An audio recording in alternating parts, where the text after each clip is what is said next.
¿Quién quiere el libro? No, Gabriel, lamentablemente no. Bien. Profe, los libros que nos dieron nunca los ocuparemos. Mira, en mi caso particular yo te lo digo inmediatamente, yo generalmente yo no los utilizo, a mí no me gustan. No, y difícilmente lo puedo hacer. Sí, es que claro, pero yo digo honestamente, yo en mi caso particular como profesor no me gustan, así que por último las guías las voy a armar yo, las preguntas iniciales las saco yo. El libro por lo general, Yo ya tomé el libro de clase. generalmente uno no lo toma mucho en cuenta, más que están bastante desactualizados para lo que es la realidad actual de EPJA en ese sentido. Uno lo entrega más que nada por compromiso. ¿Ya? Bueno, vamos a hablar un poquito del presidencialismo y lo que nos falta de ver del presidencialismo. Si ustedes recuerdan la semana antes de el descanso tiqui, donde probablemente muchos tuvieron un borrón de memoria durante 5 días, vamos a hablar ahora sobre la parte final del presidencialismo en Chile, sobre todo centrado desde el año 1952 hasta el año 1973. Esta va a ser la última clase de historia de Chile como tal. De ahí, la semana que viene vamos a comenzar la evaluación y después la semana subsiguiente comenzaremos a abordar lo que es geografía, ¿ya? Me encanta esa materia. Espero que te siga gustando cuando yo haga clases de geografía. No les va a gustar, tío. Ah, ¿por qué? No te va a gustar cuando te haga hacer cálculo matemático en geografía, así que... No, chico, me sé hacer nada. De hecho. ¿El papelógrafo? Es el papamundi. Claro, nada. Mejor dejémosla hasta aquí. Tranquila, ahí lo vamos a ver. Ya, bueno. Creo que disculpe la fecha que salía en el título. 1952-1973. ¿Ya? Aquí nosotros vemos en las imágenes los 3 primeros presidentes que van a marcar esta época. Al último, que es el Chicho, que es Salvador Allende, lo vamos a dejar para el final. ¿Ya? Tenemos a Carlos Ibáñez del Campo, que ya lo conocimos en la primera parte del presidencialismo, cuando él era militar.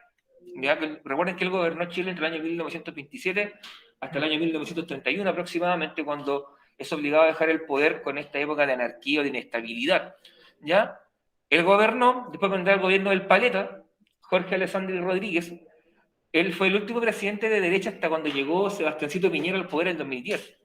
¿Ya? De hecho, no sé si ustedes recordarán una polémica del candidato presidencial de Chile, llamamos por Chile, no me acuerdo cómo se llaman ahora, pero la derecha, que dijo que él impugnaba a Gabriel Boric de que él no era padre. Jorge Alessandri tampoco fue papá. Tampoco fue padre y nada más que fue presidente de Chile. Para que se den cuenta el nivel de argumento que se ocupa en la política actual para descalificar a una persona. ¿Ya? El paleta le va a tocar, le decían así, de hecho, Jorge Alessandri vivía en un departamento cerca de la Moneda y él bajaba todos los días caminando, y se iba caminando a la Moneda y pasaba a comprar el diario, se tomaba un cafecito por el camino y se iba a la Moneda a trabajar. Un tipo común, sencillo. Hijo de Arturo Alessandri Palma, presidente, que fuera 2 veces presidente de Chile, entre el 20 y el 25, y después del 32 al 38, y debe ser probablemente tío o tío abuelo de que fuera todos los Alessandri, que el diputado Alessandri, el ex alcalde de Santiago Alessandri, son de la misma familia. Y luego tenemos a Eduardo Frei Montalva, que va a gobernar entre el 64 y el 70. De hecho, él es idéntico al papá, a Eduardo Frei Ruiz Tagle. De hecho, si ustedes ven las fotos de la señora de este tipo, y la señora es igual a Sebastián Piñera. Por favor, busquen la foto. Si este momento que está ahí, busquen la foto, nunca te vaya a encontrarla. Que es igual. ¿Ya? De hecho, él es idéntico a su hijo, Eduardo Frei, incluso es idéntico a su hija, que es Carmen Frei, ¿ya? Que son los 2 hijos políticos que tuvo. Dime que es igual o no es igual. Ya es programa. ¿Viste? Sí, igual, ya. Pero bueno, está Eduardo Frei Montalva, presidente de Método Cristian, a Sebastián Piñera, la señora. Se vamos a al final de la clase, chiquis. Al final de la clase se los voy a mostrar. ¿Ya? Bueno, vamos a hablar sobre la elección presidencial del 52.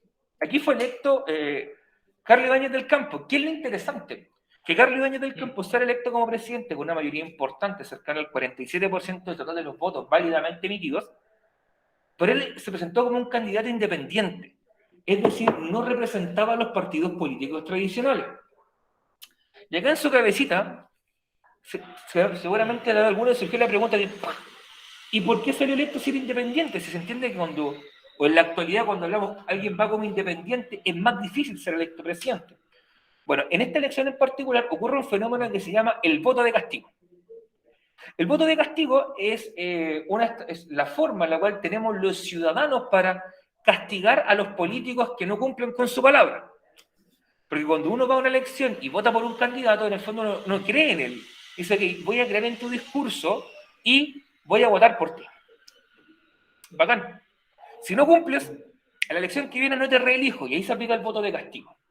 En este caso, ustedes recordarán que el gobierno previo a este fue el de Gabriel González Videla, quien promulgó la famosísima ley maldita, ¿ya? Y en el fondo fue un gobierno en el cual la política cayó en descrédito, porque en el fondo los políticos no se preocuparon, o en ese último gobierno no se preocuparon de los problemas de la gente común. Y la gente común evidentemente se molesta y dice, ok, no voto más por ellos y voy a elegir a otra persona. Y si ustedes se dan cuenta, los perdedores todos pertenecían a partidos políticos tradicionales, el Partido Liberal, el Partido Radical, el Partido Socialista, ¿ya? Y Ibáñez gana como un independiente.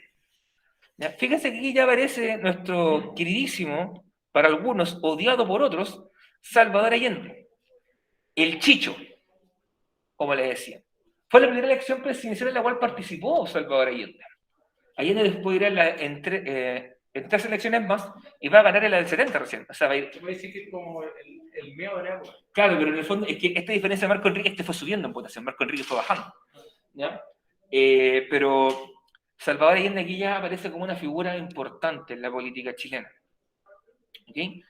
Bueno, y este voto de castigo va a llevar a que este tipo que está acá, que es Carlos Ibáñez, salga electo presidente. ¿Qué le llama la atención en la imagen?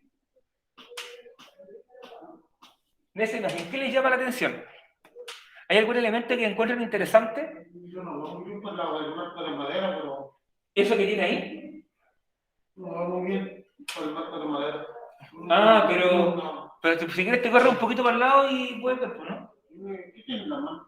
¿Así? ¿Como que lleva aquí el hombro? Sí. Una escoba. Ya.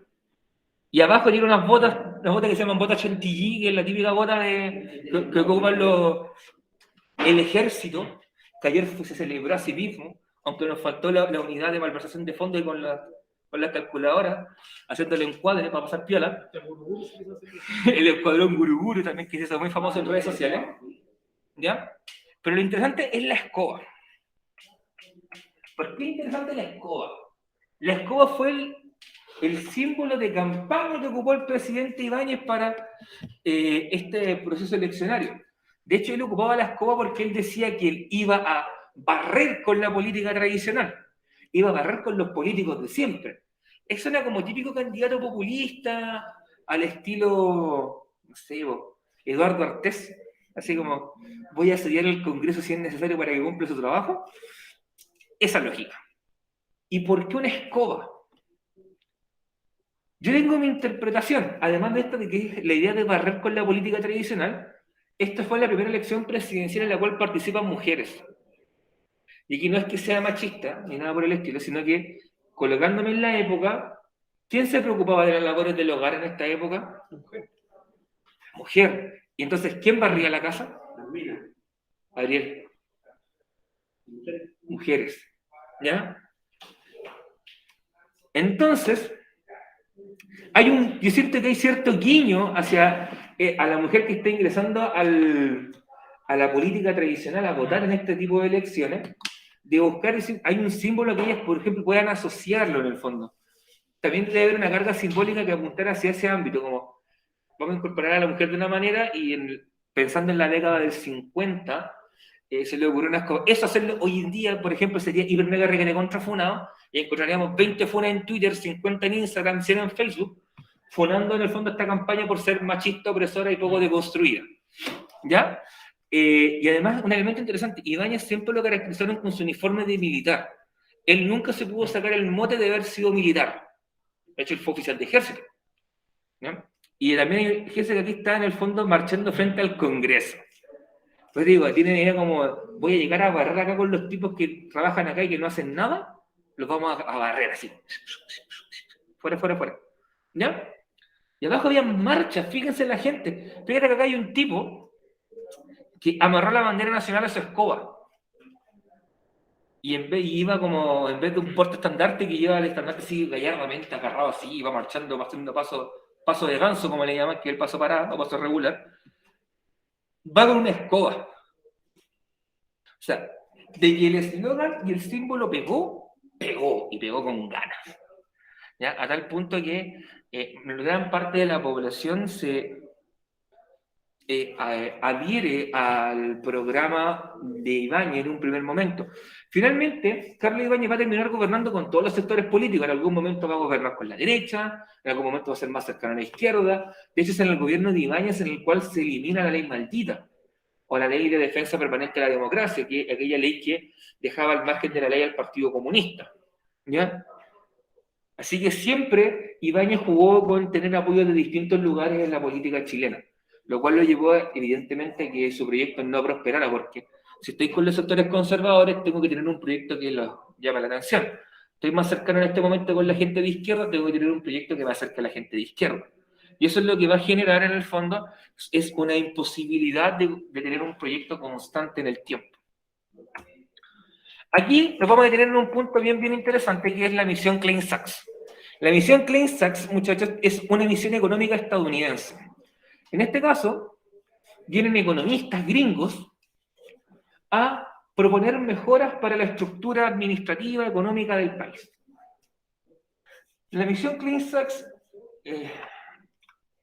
siendo observada en perspectiva, es decir, mirándose desde el presente, desde la actualidad, se le considera un precursor del neoliberalismo en Chile.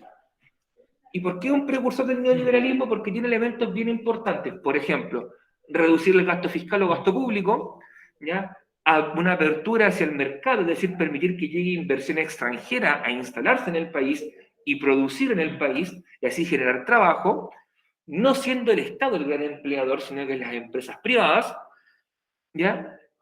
También entra acá lo que es, por ejemplo, eliminar los reajustes automáticos del salario, o sea, siempre que el Estado gaste lo menos posible y que sean los privados quienes hagan el gasto y por lo tanto sean el principal motor de la actividad productiva. Bueno, la misión Klein-Sachs establece o encuentra que hay unos problemas bastante importantes en la realidad chilena. El primero tiene que ver con la balanza de pagos. Algunos de ustedes probablemente no habrán escuchado en su vida lo que es una balanza de pagos. Pero no es nada difícil ni nada del otro mundo. Una balanza de pagos lo que intenta establecer es si el país está ganando plata o está perdiendo plata. Si la balanza de pagos me da positivo, o sea, un valor mayor a 0, voy a estar ganando plata. Si me da menor a 0, estoy perdiendo plata. Profesor, eso es matemática avanzada para mí, no entiendo. Simple. Vamos a hacer con restas bien fáciles. Si yo como país genero 10 y gasto 5, ¿cuál es el resultado de la resta? Gabriel, 10 menos 5, ¿cuánto es? 5. Gracias, Natalia, pero el Gabriel quedó con la gana de responder. Tú respondís la que viene, Gabriel. Ya, pero ¿ese 5 es positivo o negativo? ¿Es más 5 o menos 5? 10 menos 5. Positivo porque le sobran 5. Le sobran 5. Eso significa que yo estoy ganando plata. Se me perdió el puntero. ¿Dónde estoy? Puntero, no te veo. Ahí está. Ahí. Entonces estoy ganando plata. ¿Ya? Entonces el país está creciendo económicamente hablando. Al revés. Sí, que cada vez que yo le coloco el puntero para escribir, lo pierdo. Es como... ¿Dónde está? Ahí está. Ven para acá. Loco, sí, me faltó para manejarme con esta cuestión así. Ya. Ahora, al revés. Si yo como país genero 5, Gabriel, como país genero 5 y gasto 10, el resultado de esta resta, ¿cuánto me va a dar, Gabriel?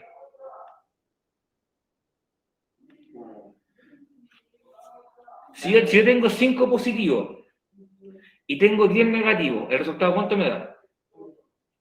Voy a ver los signos. Mira, era el mismo, voy a ver, el mismo resultado de la resta, ya, pero 5, más 5 o menos 5, menos 5. Entonces yo estoy perdiendo 5. Cuando el resultado es mayor a 0, la balanza de pago es positiva, por lo tanto estoy ganando plata. Hay plata que me queda en el bolsillo ahorrada. Cuando estoy en menos 5, estoy debiendo plata.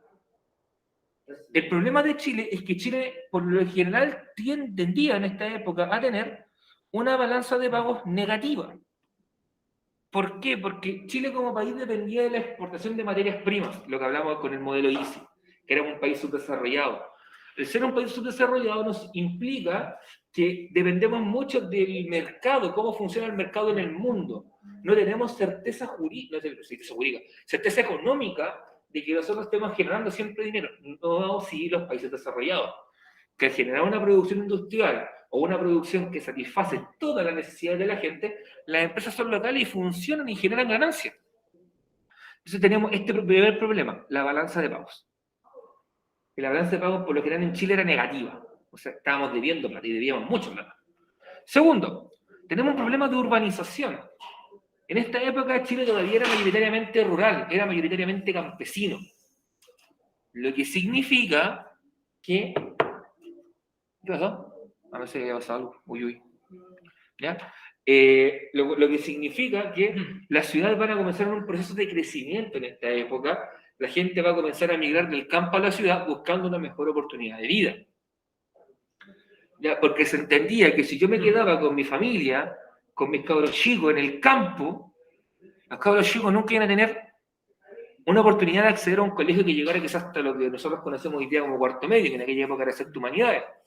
¿Ya? Por lo tanto, se iba a quedar ahí perpetuándose en ese círculo del obrero, del inquilino. Y yo, como padre, no quería que mi hijo terminara así. No quería que mi hijo fuera a estudiar en un colegio, pudiese optar quizá a un oficio, a una carrera técnica, a las Fuerzas Armadas, o bien, en el mejor de los casos, a la universidad y formarse como profesional. ¿Ya? Y ahí entonces tenemos un segundo gran problema que va a encontrar esta misión CleanSat, que era un problema de urbanización. A Chile le faltaba crecer a nivel urbano. Seguíamos siendo un país de mayoría rural y campesina. Y un tercer punto tiene que ver con la producción agrícola. La producción agrícola en Chile era monoproductora y era para un consumo local en esta época. ¿Ya? Por lo tanto, producíamos para nosotros solamente y tampoco éramos eficientes produciendo. El no ser eficiente se implicaba que no podía vender mi producción agrícola hacia afuera, no podía exportar. Entonces, viendo esos problemas, ¿qué plantea o qué propone la misión CleanSat? Propone aumentar las importaciones, es decir, traer más productos importados desde fuera para así incentivar o potenciar la actividad comercial. De esa manera incentivar que los comercios funcionen. Y como funcionan los comercios requieren mano de obra, se requieren trabajadores, gente que atienda al cliente, que trabaje en bodega y así comienza a generar empleo. Además, eso genera competencia, porque quizá en Chile existían producciones de zapatos, de vestimenta, de textiles en general, ¿ya? Pero que no eran competitivas con el mundo, porque como nadie se interesaba en traer desde fuera hacia acá, las empresas eran poco eficientes. De hecho, eso tuvo un efecto a largo plazo negativo, que fue que mató toda la industria local. Miren sus ropas, muchachos. Poleras, zapatillas, calcetines. No decir que se vea la ropa interior porque no estamos en momento de hacer eso. ¿Ya? Y tampoco quiero que en la cámara salga alguien que esté mirando así o el boxer, ¿no? ¿Ya? Todo es traído desde fuera. Todo es traído desde China, desde Taiwán, desde Pakistán, desde Vietnam. Prácticamente nada se hace en Chile. Porque en el fondo la producción local muere frente al volumen de las importaciones porque no es capaz de competir. ¿Ya?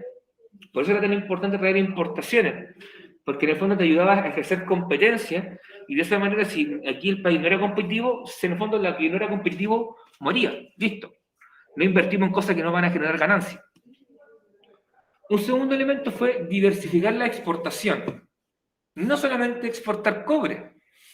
Chile en esta época ya exportaba cobre a través de empresas estadounidenses como la Anaconda Copper Company, que era de la familia Rockefeller. En otras compañías, su gran mayoría eran estadounidenses. ¿Ya?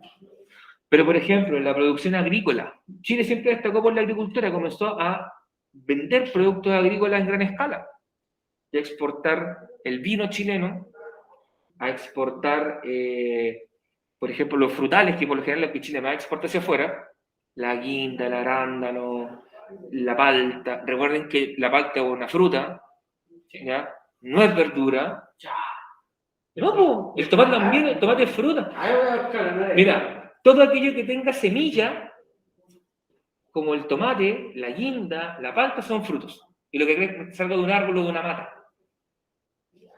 Ah, legal. ¿Sí? Ya, acá salió. ¿Ya? Ese es otro elemento, diversificar eso. O sea, si nosotros teníamos uva solamente para exportar, bueno, exportemos vino. Tenemos manzanas, exportemos las manzanas. Tenemos guinda, exportemos la guinda. Tenemos palta, exportemos la palta. Entonces, ¿cuál es la Por ejemplo, la lechuga, el repollo. La papa es un tubérculo, no una el repollo, la coliflor, el brócoli. Esos son verduras. Actos se van a comprar así, pero ¿Ya? casi todo lo que hay pero.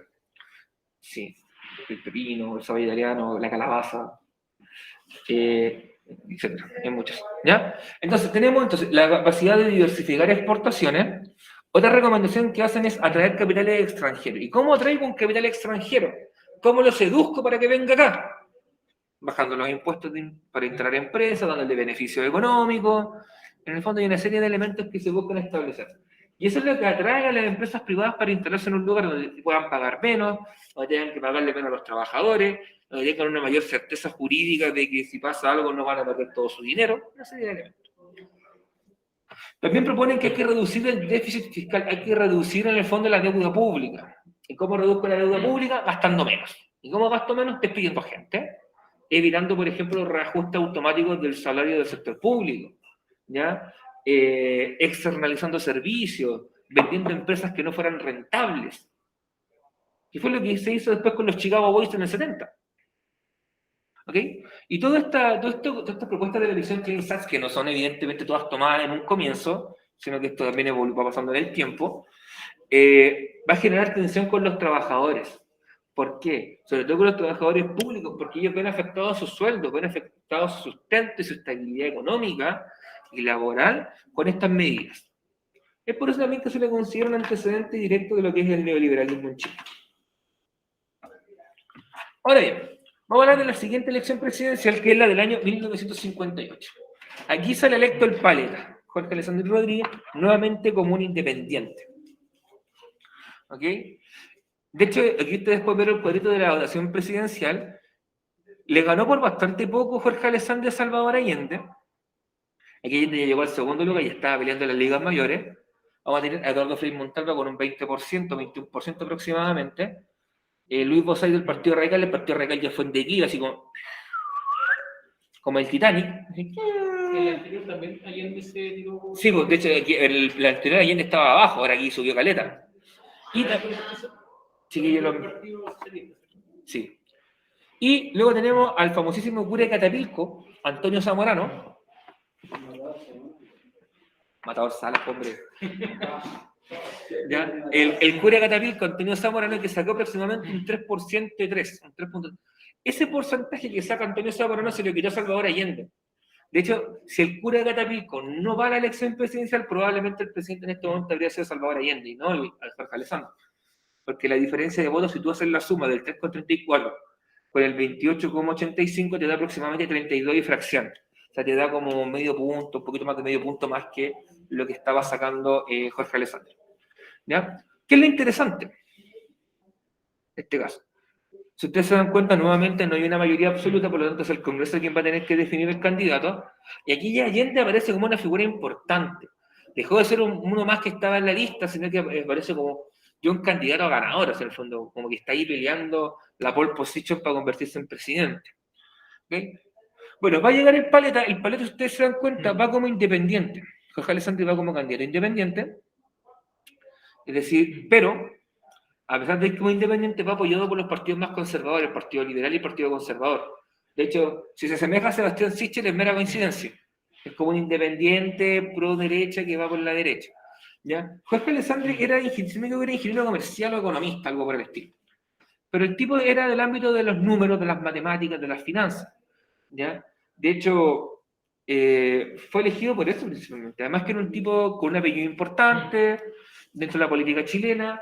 Era una figura que mostraba seriedad, era una persona mayor también, no era un presidente joven. Y fue electo. Bueno, Jorge Alessandri se dice que fue un gobierno de tecnócratas. Y usted me dirá, profe, ¿qué es un tecnócrata? Un tecnócrata es una persona que no tiene formación política, pero es una formación académica en el área en el cual está trabajando. En el fondo es un especialista en el área. Ustedes por lo general están acostumbrados a ver cuando hablamos de política, de elecciones presidenciales, de ministros, subsecretarios, que siempre son figuras políticas. Por lo general no se tiende a elegir un tipo experto en el tema. Por ejemplo, piensa en la Marcela Cubillo. Cuando la displicente fue ministra de Medio Ambiente, no tiene idea de medio ambiente. Concepto yo creo que sabe que los árboles se riegan. Se regan, perdón, no riegan, regan. Eso lo diría yo. ¿Ya? Y de educación, ¿qué sabe? Si estuviera en un colegio particular pagado, no conoce la educación de la gente. ¿Ya? Lo mismo pasa con el Raúl Figueroa. Por ejemplo, te nombro gobierno actual porque son de gobierno actual. Por ejemplo, ¿qué sabía, no sé, qué sabe Julio Isamit, que es ministro de Bienes Nacionales de Política Pública, Restauración y Conservación de bienes de uso público? Si él era el gordito infiltrado en la movilización pingüina en 2006. De hecho. O sea, esos son gente que entra por política, porque pertenecen a un partido político, militan, tienen un historial político con ellos. En cambio, los tecnócratas son todo lo contrario. El tecnócrata es una persona que es profesional en el área, pero que probablemente no tiene carrera política, un tipo que se ha dedicado a estudiar en su área de competencia. ¿Qué significa eso? Que si en educación vamos a colocar un tipo que sea experto en educación. Si vamos a estar en salud, vamos a colocar un tipo que sea experto en salud, sin importar el manejo que tenga. Un ejemplo de tecnócrata en el gobierno actual de Sebastián Piñera fue el ministro de Hacienda, Ignacio Briones, alias Dimondo. De hecho, todos le decíamos Dimondo porque era igual. De hecho, ustedes pueden googlear a Dimondo y van a encontrar que es igualito a Ignacio Briones, de Bópoli. Fue precandidato presidencial y sacó menos votos que Eduardo Artés. No, yo no he dicho nada contra ti. No, si el tío Esteban que le está agarrando para la palanca. Ya, pero aquí voy. Ignacio Briones, por ejemplo, es ejemplo de un tecnócrata. Es un ejemplo de un tecnócrata, ¿ya? Es decir, es una persona que tiene manejo profesional del área muy bueno, con muchos estudios, pero que le falta el ámbito político del manejo político, en el fondo. Del acercarse a conversar con los opositores, buscar acuerdos, esa lógica no la tiene. ¿Por qué Alessandri gobierna con los tecnócratas? Porque él mismo se consideraba un tecnócrata en el fondo. Él reconocía que su competencia tenía que ver con el ámbito de las finanzas, con el ámbito comercial, de la economía. En otras áreas no se manejaba mucho. ¿Ya? Como te comentaba, en algún momento él llegó al poder gracias al apoyo de los partidos conservador y liberal, los partidos más tradicionales de este país, que se encontraban en la extrema derecha, por así decirlo. Y lo interesante de este personaje es que le va a tocar enfrentarse a dos de los hitos más importantes de la historia de este país, en el siglo XX. El primero es el terremoto de Valdivia de 1960, un 22 de mayo, 9,5 escala de Richter, y el segundo, el Mundial del 62. Que es quizá el hito más importante el cual ha vivido Chile durante el siglo XX. Fue el mes en el cual el mundo estuvo mirando a Chile, donde periodistas de todo el mundo llegaron a cubrir el Mundial. No hicieron bolsa como país, pero vinieron a cubrir el Mundial. Y un Chile que se está levantando, ¿no? Claro, como levántate Chile, levántate papito. Después del terremoto. De hecho, sí, es un logro súper importante que haber logrado realizar ese Mundial, pensando que un año y medio antes había ocurrido un terremoto. Las imágenes que están ahí, vamos a partir con la que está abajo. La que está abajo muestra en el fondo una caricatura de Jorge Alessandri con quien sería el partido que posteriormente será el heredero del Partido Liberal y Conservador, que es el Partido Nacional. El Partido Nacional lo vamos a alcanzar a ver en la elección del 70, ¿ya? En la elección de Allende. Un partido conservador, en el fondo, se elimina el nombre liberal y conservador, porque en algún momento formaron la Unión, la Fusión Liberal Conservador, y pasaron a ser el Partido Nacional. Y lo de arriba es una caricatura mofándose de la reforma agraria de Jorge Alessandri, que también le llamaron la reforma de los maceteros, porque fue una reforma minúscula, simbólica, que no tuvo un impacto. La verdadera reforma agraria como proceso va a venir con el gobierno de Eduardo Frei Montalva, y se va a radicalizar o va a tomar un giro más violento aún en la época de Salvador Allende. Ahora bien, el terremoto de Valdivia, 22 de mayo, Es el terremoto de mayor magnitud en escala de Richter que se ha registrado. La escala de Richter, por si no lo saben, lo que mide es la energía liberada en el instante si no me equivoco, desde el hipocentro, no, desde el epicentro creo que es. Pero desde el centro donde ocurre la cantidad de energía que se libera en el momento. Y eso se mide en miles de millones de toneladas de dinamita. Bueno, se dice que 9,5, pero es porque en la época hasta ese... No llega, evidentemente, las lecturas sobre 9,5 no eran tan precisas. ¿Ya? Lo cual no quita que probablemente en algún momento de la historia haya ocurrido un terremoto más potente. Probablemente la explosión del Krakatoa en Java haya llegado a magnitud 10 o más, pero en aquella época no habían registros tan fidedignos como en este momento. ¿Ya? Lo interesante de este terremoto es que, además del terremoto que ocurre, de hecho, los territorios quedaron con desniveles de 2-3 metros, donde se rompió fracturó la tierra, un desnivel de 2-3 metros en el fondo son, imagínenselo, yo y el profe Estefano encima mío, así acá, hacia arriba, de esa altura quedó desnivel la tierra, como la sala de clases de desnivel. ¿Ya? Y además vino un gigantesco tsunami, lo vamos a nombrar bien como nuestro querido presidente, tsunami, que significa gran ola, o maremoto, que impacta las costas de Chile y después la onda expansiva llega hasta Japón. ¿Murió gente en Japón? Murió gente en Japón, murió gente en Hawái, ya, debido a la magnitud del oleaje, porque en esta época no existía perdón,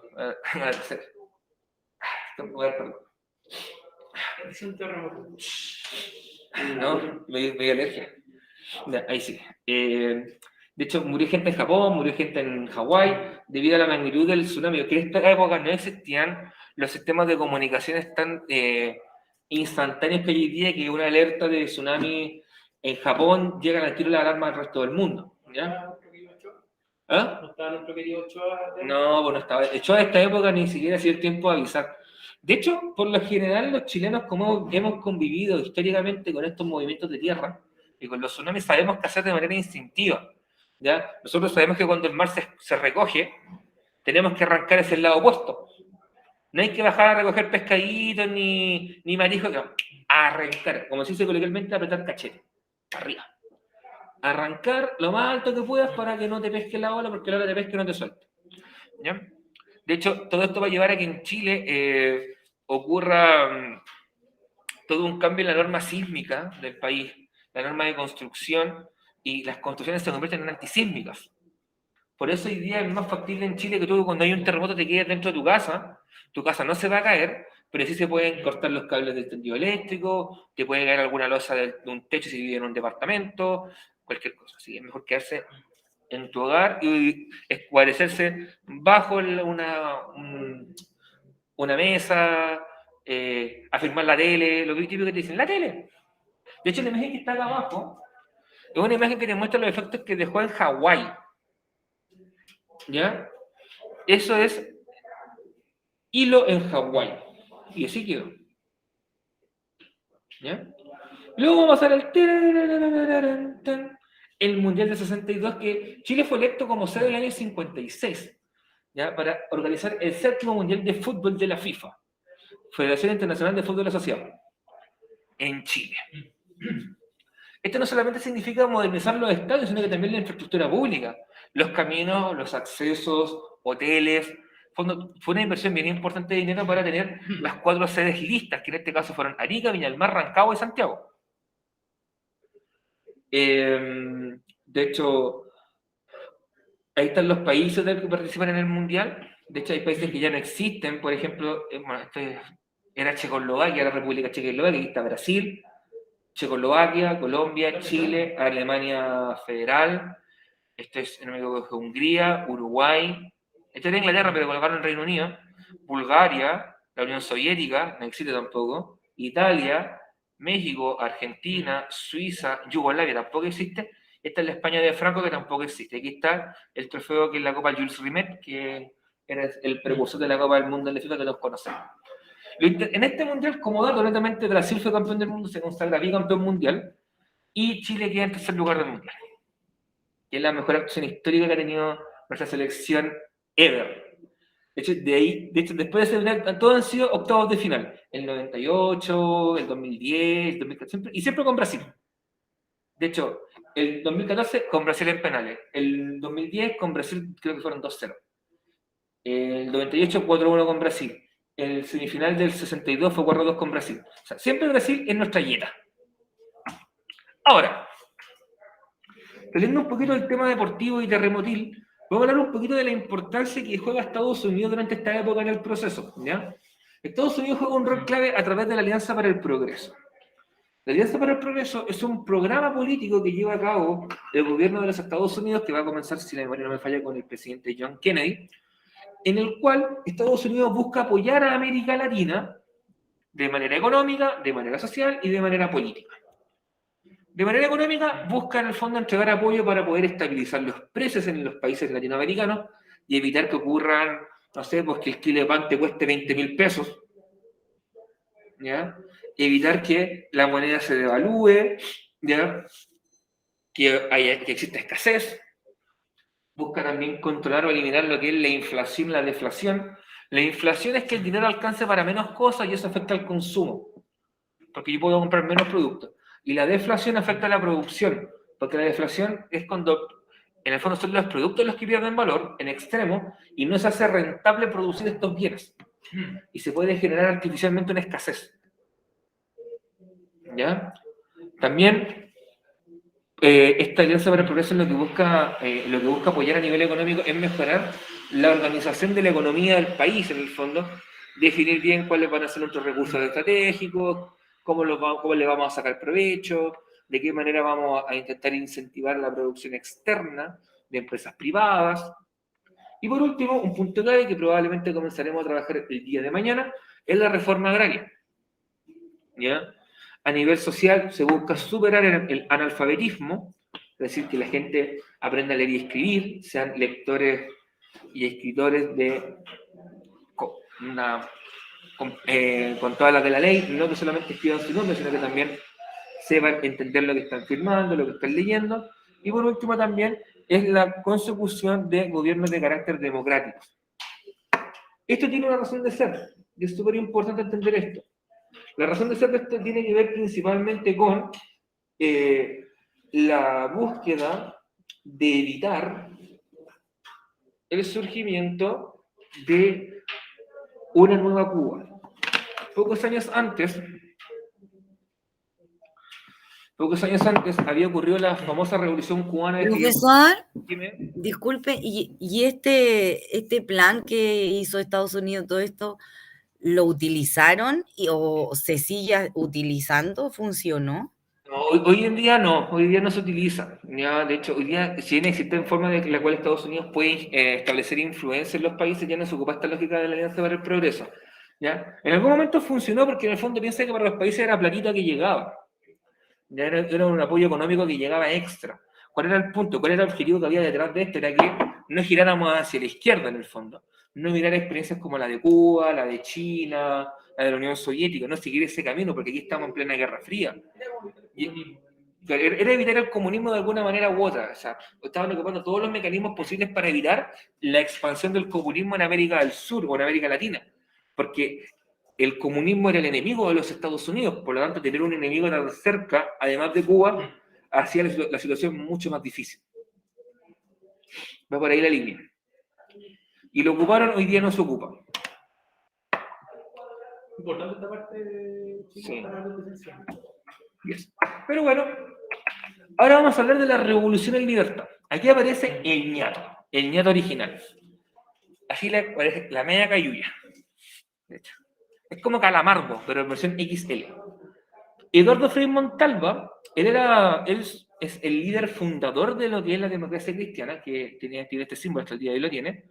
Este símbolo viene de la falange nacional que surge en la década del 30 en Chile, que se separó del Partido Conservador. Era la juventud del Partido Conservador que se separan porque sentían otra influencia, una influencia más cercana a una iglesia con un carácter más social, más preocupado del pobre, del oprimido, ¿ya? Con una mayor conciencia de clase. Aquí toma importancia encíclicas como la Rerum Novarum de León XIII, que hablan sobre la dignidad del trabajador.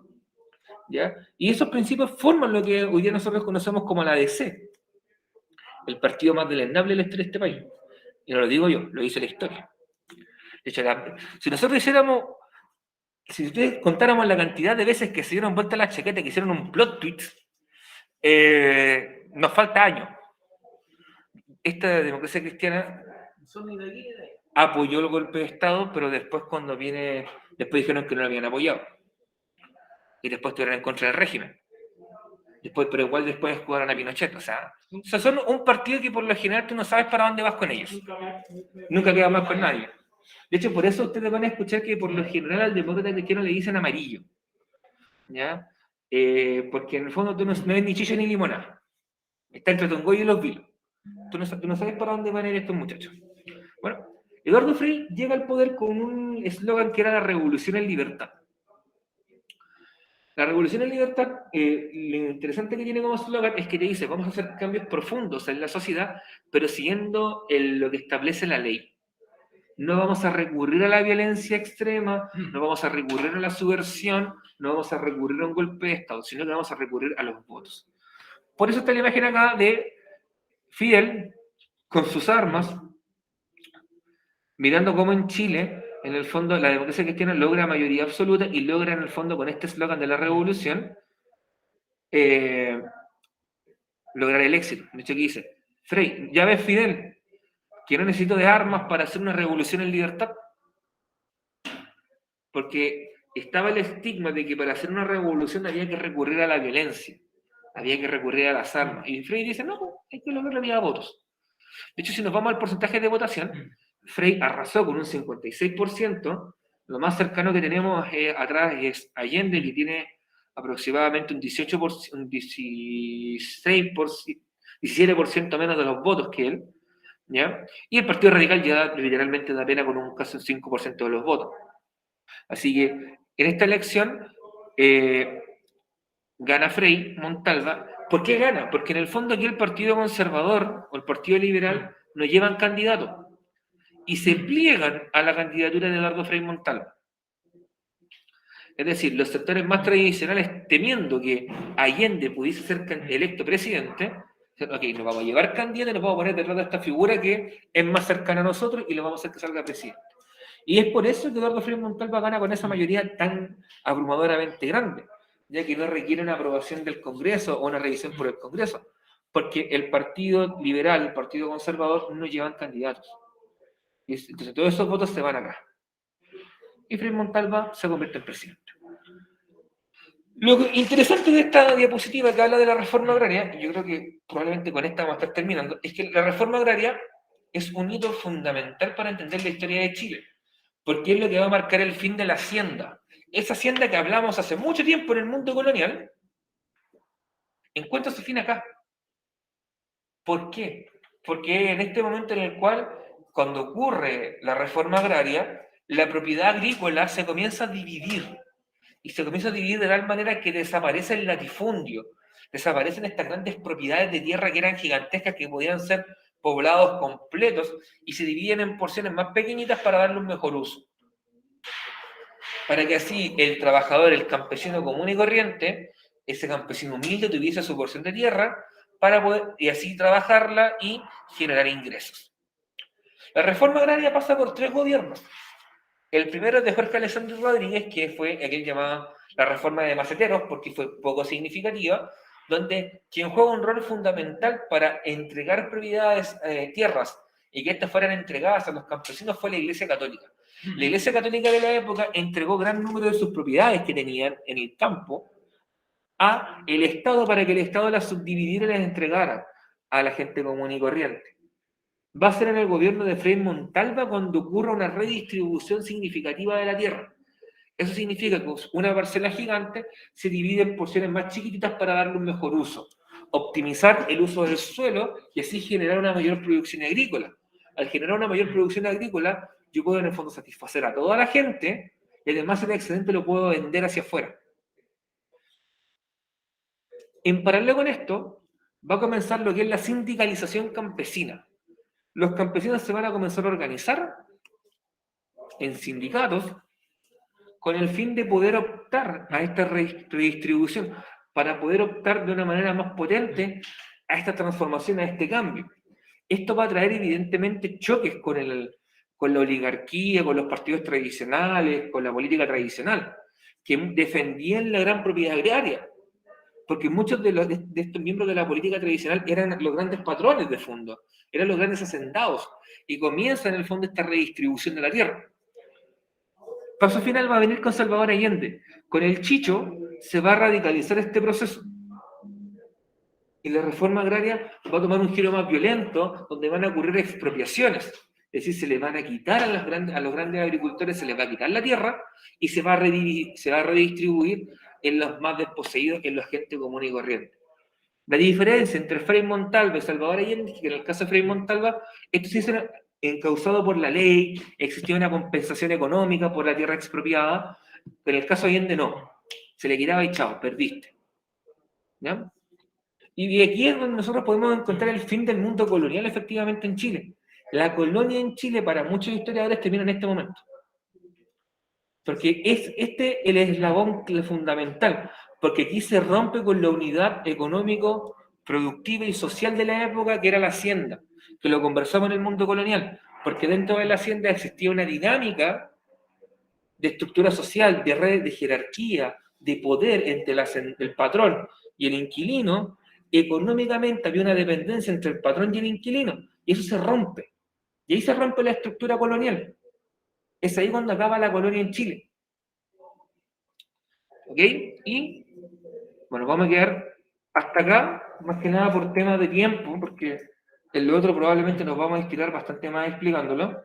Profesor, la pregunta esencial con otra palabra, ¿verdad?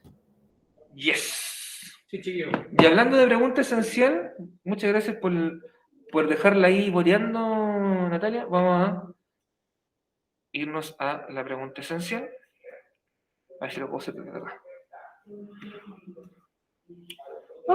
No pesquen esto, chiquillos, no pesquen esto. Spoilers. No, eso es spoiler, pero aquí está la pregunta esencial. Ya. La pregunta esencial.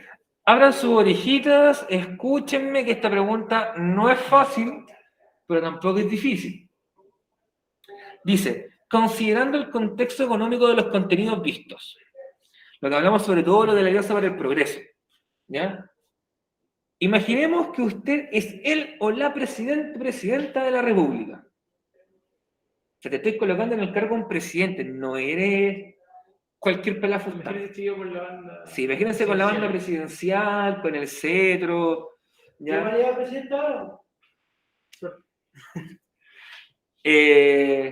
Imagínense dirigiendo, así estando en la parada militar ahí, mirando entretenidamente cómo marchan los tipos ahí. Profesor, obviamente si uno acepta, hay beneficio ahí para el otro país, ¿o no? De hecho, sí, po. De hecho, sí. De hecho, sí. De hecho, sí, eso tiene razón. Por eso, aquí en la pregunta dice, ¿aceptaría el apoyo económico entregado por los Estados Unidos mediante su Alianza para el Progreso? Es tú, fulano, fulana de tal. Chiquillo, traten de desarrollar la idea, no pongan, no, ¿por qué no? Traten de desarrollar la idea. Exacto, de hecho, eso lo vamos a explicar ahora. No sé, los puntos que no se dan.